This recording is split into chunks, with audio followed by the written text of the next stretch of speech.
산 너머로 해가 서서히 기울어가며 하늘을 붉게 물들이던 어느 봄. 저녁 논두렁 끝자락에 홀로 앉아있던 영수는 멀리 보이는 지선의 뒷모습을 눈으로 좇고 있었다. 그녀가 서 있는 곳은 마을 앞 작은 다리 위였는데 봄 햇살이 비스듬히 내려앉은 머리칼이 금빛으로 반짝였고 살랑거리는 바람에 흩날리는 치마 자락이 마치 벚꽃잎처럼 우아하게 펄럭이고 있었다. 그는 어릴 적부터 늘 그렇게 멀찌감치해서 지선을 바라보며 하루하루를 보내왔다. 비록 다리는 온전하지 못했지만 그녀를 향한 마음만은 그 누구보다도 단단하고 뜨거웠다. 어린 시절 심한 열병을 앓고 난 뒤 한쪽 다리에 영구적인 장애를 갖게 된 영수는 마을 아이들에게 종종 놀림감이 되곤 했다. 아이들은 그의 어색한 걸음걸이를 흉내내며 키득거렸고 때로는 노골적으로 절뚝이라며 손가락질하기도 했다. 그럴 때마다 영수는 이를 꽉 악물고 속으로 울분을 삼키며 집으로 돌아와 논밭에서 하루 종일 땅을 일구며 자신을 다잡곤 했다. 흙을 파고 김을 매며 땀을 흘리는 동안 마음속 상처가 조금씩 아물어갔고 불편한 몸이지만 자신도 다른 사람들만큼 가치 있는 일을 할 수 있다는 자신감을 키워갔다. 하지만 세상 그 무엇보다도 간절히 바라던 것이 있었으니 바로 지선이었다. 그녀만은 자신의 진심 어린 마음을 알아주기를, 단 한 번이라도 그 깊은 사랑을 받아주기를 애타게 소망했다. 밤이면 천장을 바라보며 그녀와 함께할 미래를 그려보았고 새벽이 되면 다시 현실로 돌아와 오늘도 그녀에게 한 걸음 더 다가갈 방법을 궁리했다. 지선은 마을에서 소문난 총명하고 단정한 처녀였다. 글을 읽을 줄 알았고 셈에도 밝았으며 바느질 솜씨 또한 뛰어났다. 5일장에 나가면 늘 사람들의 칭찬을 받았고 웃는 모습이 아름다워 지나가는 이들이 돌아보곤 했다. 부모의 사랑도 듬뿍 받으며 자란 그녀는 마을의 자랑이자 많은 총각들의 마음을 설레게 하는 존재였다. 반면 영수는 불편한 다리 때문에 늘 뒤에서 바라만 보는 처지였지만 그는 결코 포기하지 않았다. 비가 내리는 날이면 우산을 챙겨 들고 지선의 집 앞을 지켰고 그녀가 장에서 돌아오는 길이면 무거운 지게를 벗어주려 애썼다. 농번기에는 새벽같이 일어나 그녀의 집밭에 물을 대주었고 겨울이면 장작을 패어다 대문 앞에 높이 쌓아두곤 했다. 처음엔 지선도 부담스럽다며 사양했지만 영수의 변함없는 정성과 꾸준함이 시간이 지날수록 그녀의 마음 한구석을 조금씩 흔들기 시작했다. 왜 그렇게 저만 따라다니시는 거예요? 어느 날 오후 샘물을 길러가던 지선이 참다 못해 돌아서서 물었다. 뒤따라오던 영수는 얼굴이 사과처럼 붉어지면서도 또렷하고 진지하게 대답했다. 지선 씨, 전 지선 씨만을 사랑합니다. 죽을 때까지 변하지 않을 겁니다. 그 말은 농담이 아니었다. 우물쭈물하거나 얼버무리지 않는 단호한 어조였고 그 속에는 오랜 시간 마음속에 품어온 진실한 감정이 고스란히 담겨 있었다. 지선은 순간 말문이 막혔다. 그의 눈빛이 거짓이 아님을 단번에 느꼈기 때문이었다. 마치 땅속 깊숙이 뿌리를 내린 큰 나무처럼 흔들림 없는 확신과 의지가 그 눈동자에 담겨 있었다. 하지만 세상은 두 사람의 마음을 쉽게 허락하지 않았다. 지선의 부모는 이 소식을 듣고 단호하게 반대했다. 특히 어머니는 가슴을 치며 울부짖었다.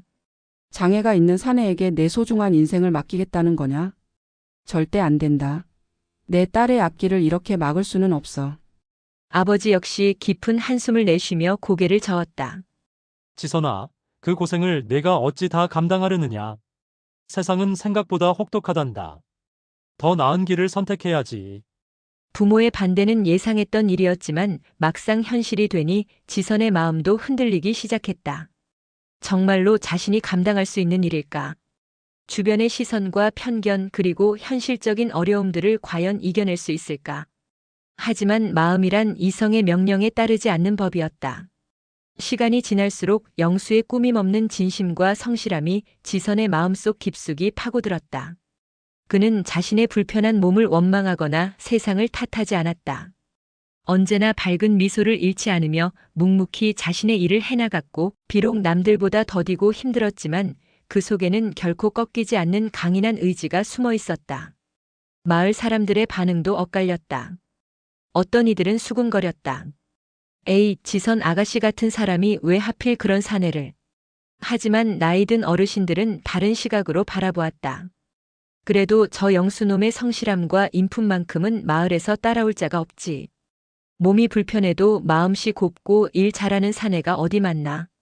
이런 분분한 말들 속에서도 두 사람의 마음은 점점 가까워져 갔다. 지선은 영수와 함께 있을 때면 묘한 평안함을 느꼈다. 그는 말이 많지 않았지만 함께 있는 것만으로도 마음이 든든해졌고 세상의 모든 걱정이 사라지는 것 같았다. 어느 날 밤 지선은 홀로 등잔불 앞에 앉아 오래도록 생각에 잠겼다. 흔들리는 촛불이 만들어내는 그림자를 바라보며 자신에게 주어진 선택에 대해 깊이 고민했다. 자신에게 다가온 이 진실한 사랑을 거부하는 것이 과연 옳은 일일까? 부모의 말처럼 더 안정적이고 편안한 길을 택해야 하는 것일까? 하지만 마음속에 떠오르는 것은 언제나 영수의 눈빛이었다. 무겁고 지친 하루를 보낸 후에도 결코 흐려지지 않던 오직 자신만을 향한 그 깊고 따뜻한 시선. 어머니, 저는 영수 오빠와 함께하고 싶어요. 며칠 후 지선은 마침내 부모 앞에서 자신의 마음을 털어놓았다. 어머니는 눈물을 글썽이며 말렸지만 지선의 의지는 확고했다. 쉽지 않은 길이 될 거라는 것도 알아요. 하지만 저는 그 사람과 함께 그 어려움을 헤쳐나가고 싶어요. 서로 의지하며 살아가고 싶습니다. 결국 지선은 마음속으로 확실한 대답을 내렸다. 비록 험난하고 어려운 길이 될 것이지만 영수와 함께 그 길을 걸어가겠다고. 때로는 비틀거리는 그의 다리를 부축해주고 삶의 무거운 짐을 함께 나누어 짊어지겠다고 다짐했다. 그날 이후 두 사람은 더 이상 자신들의 마음을 숨기지 않았다. 마을 어귀에서 나란히 걷는 모습이 자주 목격되었고 서로를 바라보는 눈길이 날이 갈수록 더욱 깊어져 갔다. 비록 여전히 세상의 차가운 시선과 반대가 그들 앞을 가로막고 있었지만 두 사람의 마음은 이미 하나가 되어 굳건히 맞서고 있었다. 지선은 이제 확실히 알았다. 이 사랑은 순탄하지 않은 험난의 길이 될 것임을. 하지만 동시에 깨달았다. 자신이 영수의 삶을 선택한 것이 아니라 영수가 이미 오래전부터 자신을 마음에 품고 기다려왔음을. 그리고 이제 그 오랜 기다림과 사랑에 화답하며 함께 새로운 인생을 써내려 가리라고 굳게 다짐했다. 두 사람 앞에는 여전히 많은 시련과 도전이 기다리고 있었지만 서로를 향한 진실한 마음만큼은 그 무엇도 흔들 수 없을 만큼 단단해져 있었다. 혼례를 올리는 날 하늘은 유난히도 맑고 푸르렀다. 구름 한 점 없이 펼쳐진 창공이 마치 두 사람의 앞날을 축복하는 것 같았지만 정작 지선의 집안 분위기는 결코 그 하늘만큼 밝지 않았다. 마당에 모인 하객들은 축복의 말을 건네며 웃음소리를 터뜨렸지만 지선의 부모는 여전히 굳어진 표정으로 혼례 절차를 지켜볼 뿐이었다. 어머니는 눈가에 눈물을 글썽이며 한숨을 내쉬었고 아버지는 깊숙이 패인 주름 사이로 복잡한 심정을 감추지 못하고 있었다. 마을 사람들의 반응도 엇갈렸다. 곳곳에서 작은 목소리로 수군거리는 소리가 들려왔다. 저 집 아가씨 참 아까운 일이야. 그렇게 예쁘고 똑똑한 아이가 왜 하필. 하지만 나이든 어르신들은 다른 시각으로 바라보았다. 그래도 저 영수의 성실하고 착한 마음 하나만은 확실하지. 그 마음 하나 믿고 가는 거겠지. 붉은 치마 저고리를 입은 지선은 혼례복의 무거운 자락을 꼭 쥐고 서 있었다. 부모의 차가운 반대, 사람들의 끊이지 않는 수군거림, 그리고 앞으로 맞닥뜨려야 할 온갖 험난한 길들까지 모두 짐작할 수 있었다. 하지만 그녀는 단 한순간도 자신의 선택을 후회하거나 흔들리지 않았다.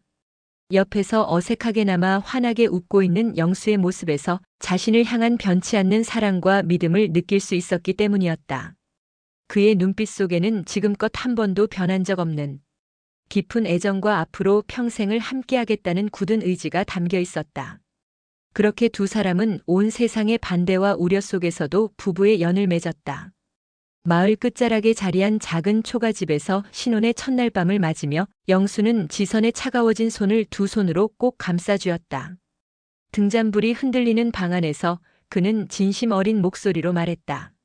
지선이, 내가 가진 게 많지 않고 이 몸도 온전하지 못하지만 절대로 당신을 후회하게 하지 않겠소.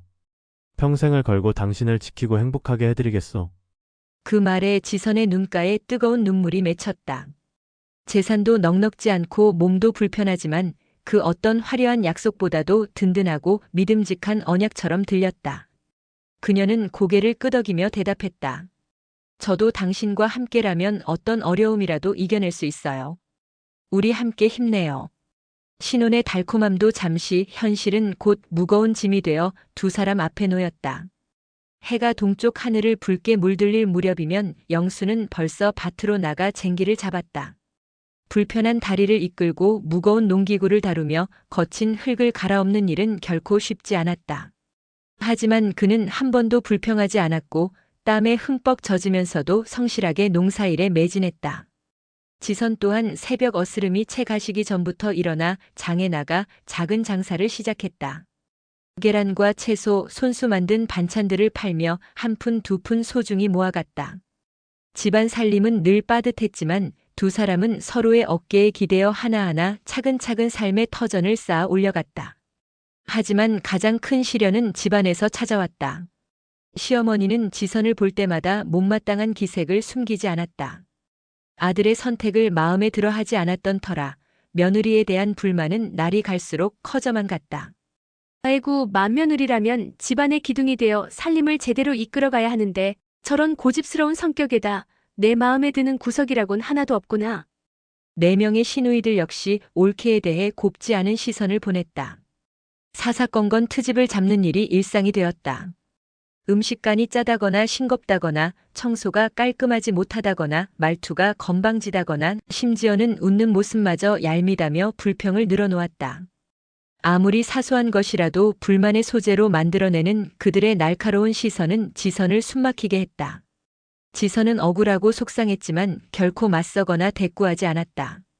대신 더욱 열심히 일하고 더욱 묵묵히 집안의 온갖 허드렛 일을 도맡았다. 새벽부터 늦은 밤까지 밭과 장터 그리고 부엌을 쉼없이 오가며 자신의 몸을 갈아 넣는 고된 날들이 끝없이 이어졌다. 손은 거칠어졌고 등은 구부정해졌지만 그녀는 묵묵히 견뎌냈다. 다행히 영수만은 언제나 아내의 편이었다. 시어머니의 꾸중이 도를 넘어서면 평소 말이 없던 그가 무겁게 입을 열었다. 어머니, 지선이가 아니었다면 우리 집이 이렇게까지 잘 굴러가지도 못했을 겁니다.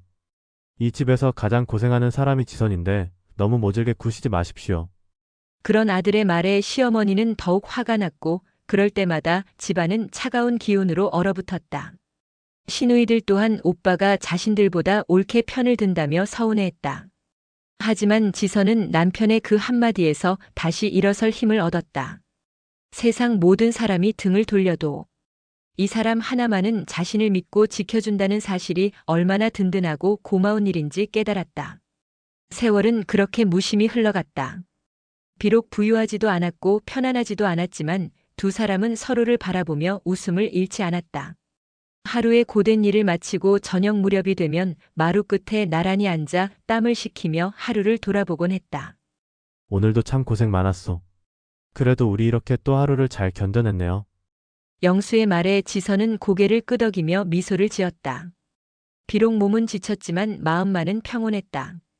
이 사람과 함께라면 어떤 어려움도 이겨낼 수 있다는 확신이 날로 커져갔다. 하지만 지선의 마음 한편에는 여전히 무겁고 어두운 그림자가 드리워져 있었다. 시어머니와 시누이들의 날카롭고 차가운 말들, 친정 부모님의 얼굴에 아직도 남아있는 아쉬움과 원망의 흔적들. 때로는 이 모든 것이 자신의 선택 때문이라는 생각에 마음이 무거워지기도 했다. 하지만 그럴 때마다 그녀는 스스로를 다독였다. 언젠가는 모든 사람들이 알게 되리라고, 자신이 선택한 이 사랑이 얼마나 진실하고 굳건한지를 말이다. 어느 날 밤 지선은 홀로 마음속 깊이 다짐했다. 내가 이 집안의 맏며느리가 된 이상 어떤 시련과 어려움이 닥쳐와도 결코 무너지지 않겠다. 영수를 위해, 그리고 내가 목숨을 걸고 지켜낸 이 소중한 사랑을 위해서라도. 그날 밤 맑은 별빛이 고요한 마당을 은은하게 비추었다. 지선은 창가에 조용히 앉아 하루의 피로에 깊이 잠든 남편의 평화로운 얼굴을 오래도록 바라보았다. 세상이 아무리 차갑게 등을 돌리고 주변 사람들이 못마땅해 한다 해도 이 사내를 택한 것만큼은 후회하지 않았다.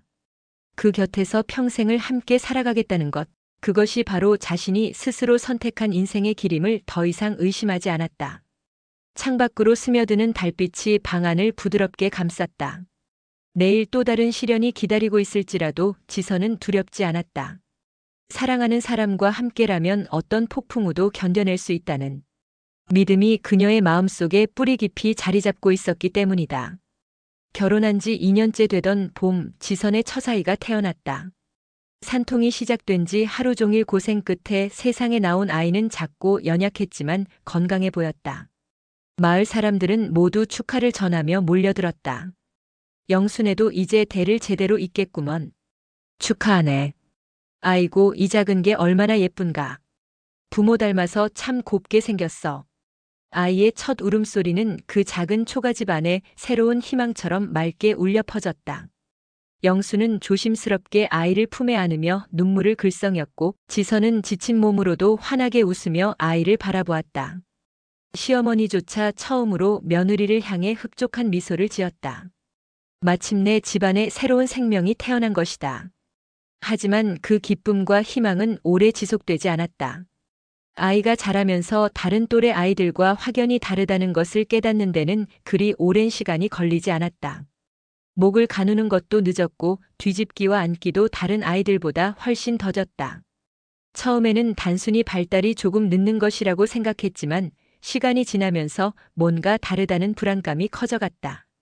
결국 지선과 영수는 아이를 데리고 읍내의 큰 병원을 찾았다.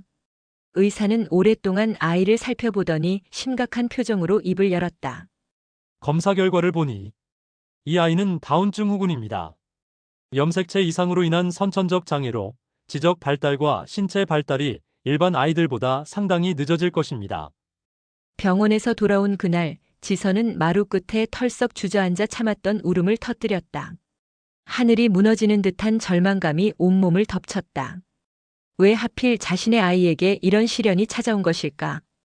이미 남편의 장애로 인해 충분히 힘든 삶을 살고 있는데 아이마저 이런 운명을 타고났다니.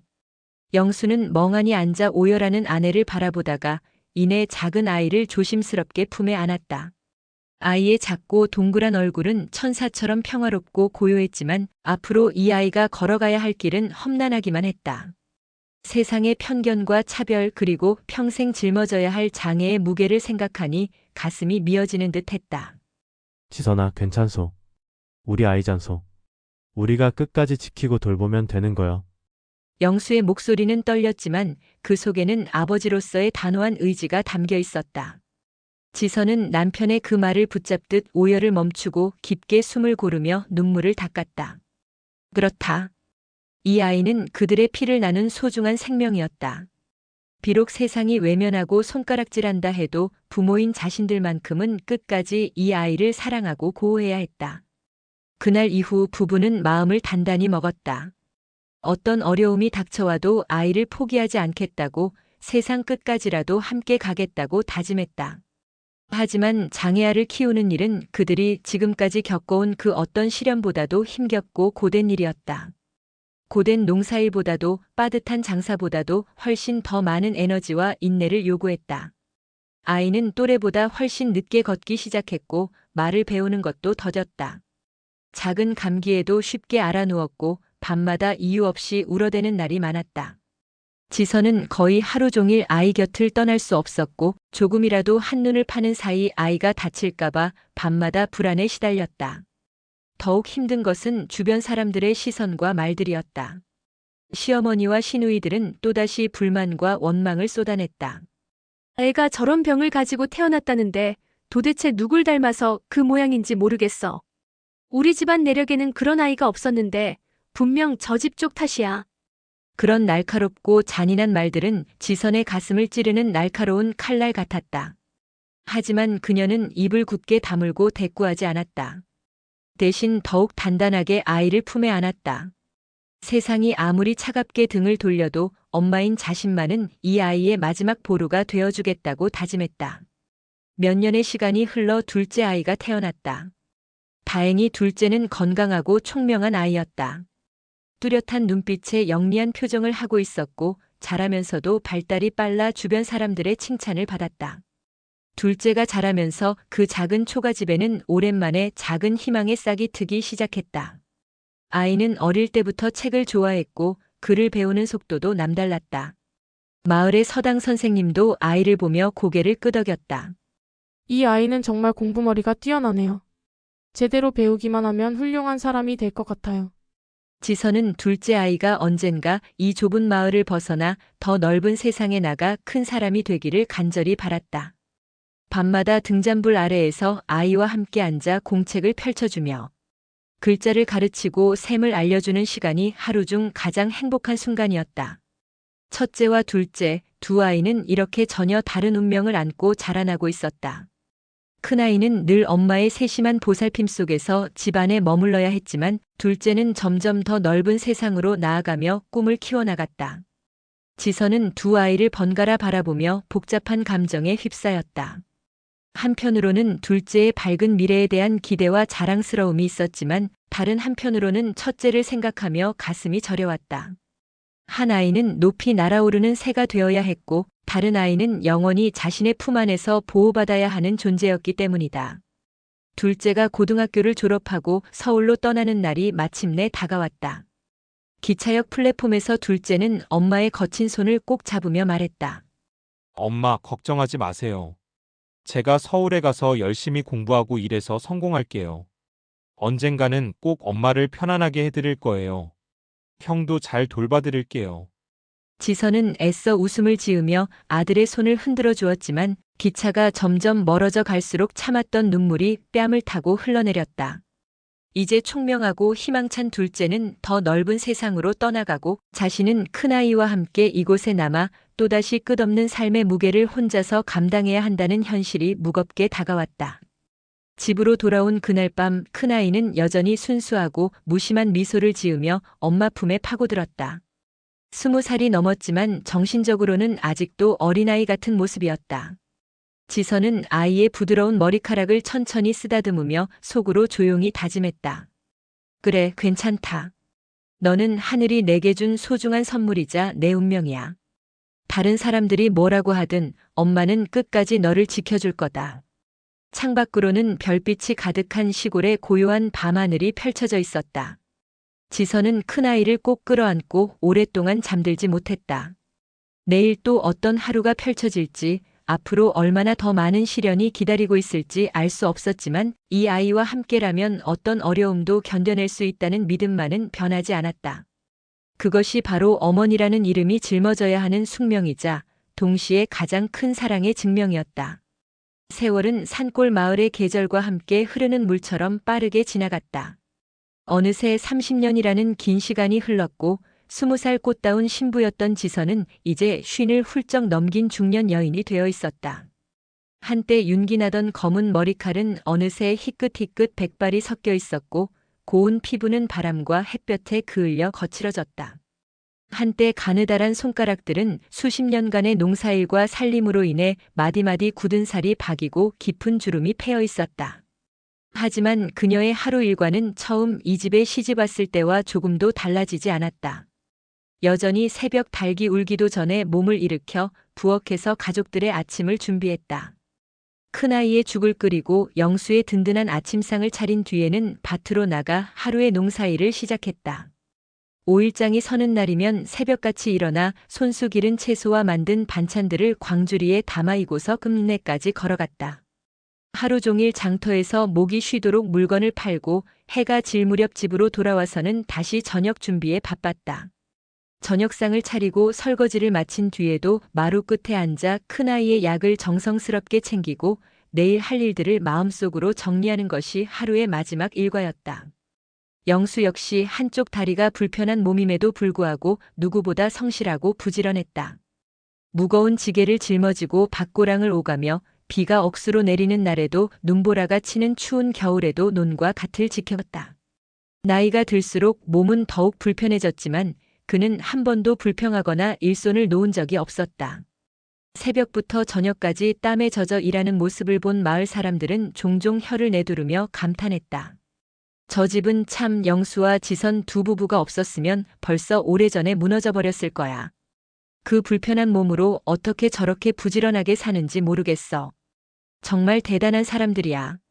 하지만 아이러니하게도 집안에서는 여전히 지선의 희생과 헌신을 인정하지 않는 분위기가 이어졌다. 나이가 들어 더욱 완고해진 시어머니는 여전히 며느리에 대한 불평과 불만을 멈추지 않았다. 몸이 불편해져 대부분의 시간을 방 안에서 보내면서도 지선이 하는 일마다 트집을 잡고 싶어 했다. 결혼한 시누이들도 친정에 들릴 때마다 올케를 곱지 않은 눈으로 바라보며 뒤에서 수군거렸다. 이 집 살림이 맏며느리답게 제대로 굴러가지 않는 것 같아. 애가 저런 상태인 것도 그렇고 도대체 누구 탓인지 알겠어. 오빠가 불쌍하다니까. 저런 집안일도 제대로 못하는 여자한테 붙들려서. 이런 날카롭고 잔인한 말들이 지선의 가슴을 깊숙이 찔렀지만 그녀는 결코 맞서거나 대꾸하지 않았다. 대신 더욱 정성껏 음식을 차려내고 억지로라도 미소를 지으며 상냥하게 대답했다. 세월이 흐를수록 그런 상처들은 마음속 깊이 쌓여갔지만 겉으로는 조금도 내색하지 않았다. 무엇보다 지선이 일을 멈출 수 없는 가장 큰 이유는 바로 큰아이 때문이었다. 이제 30을 훌쩍 넘긴 나이가 되었지만 여전히 정신적으로는 5살 아이와 다를 바 없었다. 혼자서는 밥을 제대로 먹을 수도 없었고 옷을 갈아입거나 씻는 것도 엄마의 도움 없이는 불가능했다. 밤에 잠을 잘 때도 반드시 엄마 곁에서 잠들어야 했고 조금이라도 낯선 사람이 나타나면 엄마 뒤에 숨어버렸다. 지선은 매일 아침 아이를 깨워 세수를 시키고 죽을 떠먹이며 깨끗한 옷으로 갈아입혔다. 화장실 볼 일도 도와주어야 했고 낮 동안에도 잠시라도 한눈을 팔 수 없었다. 밤이 되면 아이 곁에 누워 토닥토닥 등을 두드려주며 재우고 한밤중에라도 아이가 깨면 언제든 일어나 달래주어야 했다. 그런 일상이 몇십 년째 반복되고 있었지만 지선에게는 그것이 당연한 일이었다. 가끔씩 나이가 들어가는 아이의 모습을 바라보며 복잡한 감정에 휩싸였다. 또래 아이들은 모두 장성해서 결혼하고 자식을 낳아 키우고 있는데 자신의 아이만은 여전히 어린아이의 모습 그대로였다. 때로는 눈물이 나기도 했지만 그런 눈물조차 아이 앞에서는 흘리지 않았다. 아이가 자신의 슬픔을 느낄까 봐서였다. 서울에서 성공적으로 자리를 잡은 둘째는 이제 훌륭한 가정을 이루고 자신만의 삶을 살고 있었다. 좋은 직장에 다니며 안정적인 생활을 하고 있었고 예쁜 아내와 사랑스러운 두 아이를 두고 있었다. 명절이나 휴가철이면 가족들을 데리고 고향에 내려와 집안의 웃음소리와 활기를 불어넣어 주었다. 어린 손자들이 할머니 무릎에 앉아 제잘거리는 모습을 보면 지선의 마음도 한결 밝아졌다. 하지만 그들이 서울로 돌아가고 나면 집은 다시 정적에 휩싸였다. 지선은 기차역에서 손주들의 작은 손을 흔들며 밝게 웃어 보이지만 돌아오는 길에는 늘 허전하고 쓸쓸한 마음을 감추지 못했다. 둘째가 떠나고 나면 다시 큰아이와 단둘이 남겨진 현실이 더욱 무겁게 다가왔다. 밤이 깊어지면 지선은 홀로 부엌 한 구석에 앉아 묵묵히 내일을 준비했다. 콩을 골라내고 다음날 장에 내다 팔반찬 거리를 손질했다. 나이가 들면서 손가락은 점점 더 굽어지고 눈은 침침해졌지만 그 손길만큼은 여전히 정확하고 능숙했다. 하지만 몸은 예전만 하지 않았다. 무릎이 아프고 허리가 결렸지만 멈출 수는 없었다. 일을 멈추는 순간 아이를 돌볼 힘마저 잃어버릴 것만 같았기 때문이다. 어느 날 오랜 친구인 마을 아주머니가 걱정 어린 목소리로 말했다. 지선아, 이제 나이도 들었는데 그만 좀 쉬어. 몸이 상하면 어떻게 하려고 그래. 지선은 언제나 그랬듯 환한 미소를 지으며 대답했다. 내가 안 하면 누가 해요. 아직은 손을 놓을 수가 없어요. 우리 큰애가 있잖아요. 그 말 속에는 깊은 체념과 동시에 흔들리지 않는 의지가 함께 담겨 있었다. 그날 밤 창밖에는 둥근 달빛이 조용한 마당을 은은하게 비추고 있었다. 멀리서 개 짖는 소리가 간헐적으로 들려왔고 바람에 나뭇잎 스치는 소리가 정막을 깨뜨렸다. 지선은 부엌일을 마치고 마루에 앉아 두 손을 무릎 위에 가지런히 올려놓았다. 그리고 잠시 눈을 감고 깊은 숨을 들이마셨다. 40년, 50년. 결혼 이후 지금까지 일터와 부엌과 아이 곁을 쉼없이 오가며 달려온 긴 세월이 주마등처럼 마음속을 스쳐 지나갔다. 젊은 시절의 꿈과 희망, 사랑과 좌절, 기쁨과 슬픔이 모두 뒤섞여 흘러갔다. 그리고 마음속 가장 깊은 곳에서 조용히 자신에게 물었다. 과연 내 삶은 어디에 있었을까? 나는 정말 살아온 것일까? 아니면 그저 시간을 견뎌온 것일까? 하지만 그런 철학적 고민도 잠시뿐이었다. 큰아이의 방에서 들려오는 고른 숨소리를 듣는 순간 지선은 다시 마음을 단단히 다잡았다. 그래, 난 멈출 수 없어. 저 아이가 바로 내 삶이고 내 운명이니까. 그것이 내가 이 세상에 존재하는 이유야. 그날 밤 지선은 기름 등잔을 조심스럽게 끄고 침실로 들어가 조용히 누웠다. 옆에서 잠든 남편의 거칠어진 숨결과 큰아이의 평화로운 호흡 소리를 들으며 자신이 여전히 지켜야 할 소중한 존재들이 이 작은 집 안에 있다는 사실을 다시금 깨달았다. 비록 몸은 지치고 마음은 무거웠지만 내일 또 다른 하루를 살아갈 이유는 충분했다. 그것만으로도 지선에게는 큰 위안이었다. 반세기라는 긴 세월이 흘러갔다. 한때 순박하고 건장했던 청년 영수는 어느새 눈썹과 머리카락이 모두 희끗희끗한 노인이 되어 있었다. 젊은 시절 불편했던 다리는 이제 더욱 심하게 저는 모습이 되었고 오랜 농사일로 구부정해진 등과 깊게 패인 주름들이 긴 세월의 무게를 말없이 증명하고 있었다. 지선 역시 한때 꽃다운 처녀였던 모습은 온데간데 없이 사라지고 허리는 영구히 굽어버렸으며 거칠어진 손마디에는 평생의 고된 노동이 그대로 새겨져 있었다. 얼굴에는 세월의 흔적이 깊숙이 패여 있었지만 두 사람이 서로를 바라보는 눈빛만큼은 여전히 젊은 날의 그 애정과 믿음으로 가득했다. 마을 어귀를 지날 때면 사람들은 두 부부를 보며 작은 목소리로 속삭이곤 했다. 저 부부는 참 대단해. 그 오랜 세월을 저렇게 의좋게 함께 견뎌왔으니 말이야. 장애 있는 남편의 그런 아이까지 키우면서도 저렇게 살아오다니. 정말 쉬운 일이 아니었을 텐데. 사람들의 그런 말을 들을 때마다 지선은 그저 겸손하게 미소만 지었다. 하지만 아무도 알지 못하는 수많은 밤의 눈물들과 하루하루가 버거웠던 고단한 세월들을 그녀는 굳이 말하지 않았다. 그것들은 이제 모두 지나간 일이었고 무엇보다 그런 시련들을 통해 더욱 단단해진 사랑이 있었기 때문이다. 큰아이는 이제 50을 훌쩍 넘긴 나이가 되었지만 여전히 정신적으로는 어린아이 그대로였다. 반세기가 지났어도 엄마인 지선의 품 안에서 단 하루도 벗어나 살 수 없는 존재였다. 몸집은 어른이 되었지만 마음은 여전히 순수하고 천진했고 엄마가 조금이라도 보이지 않으면 불안해하며 찾아다녔다.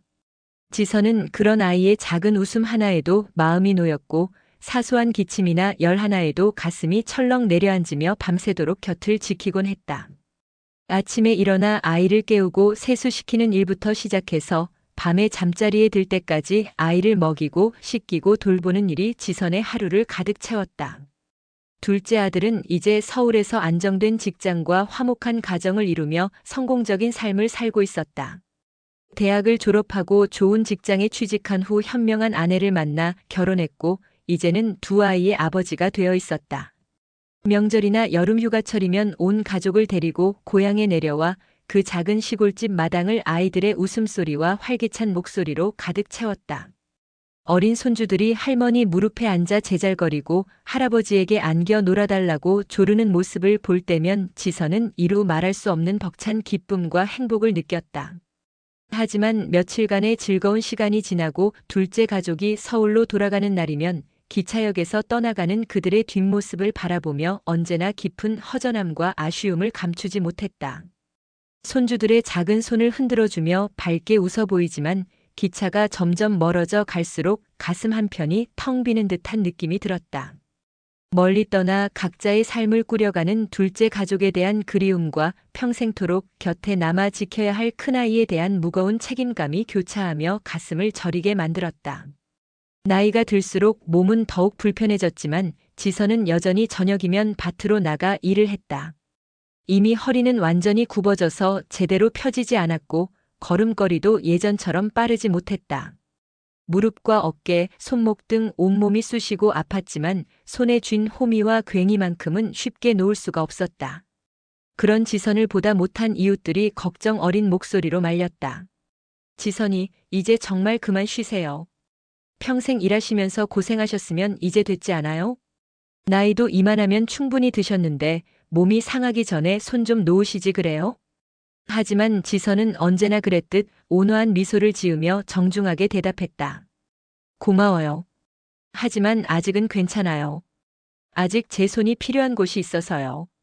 그 말 속에는 큰아이에 대한 책임감과 가족에 대한 헌신이 고스란히 담겨 있었다.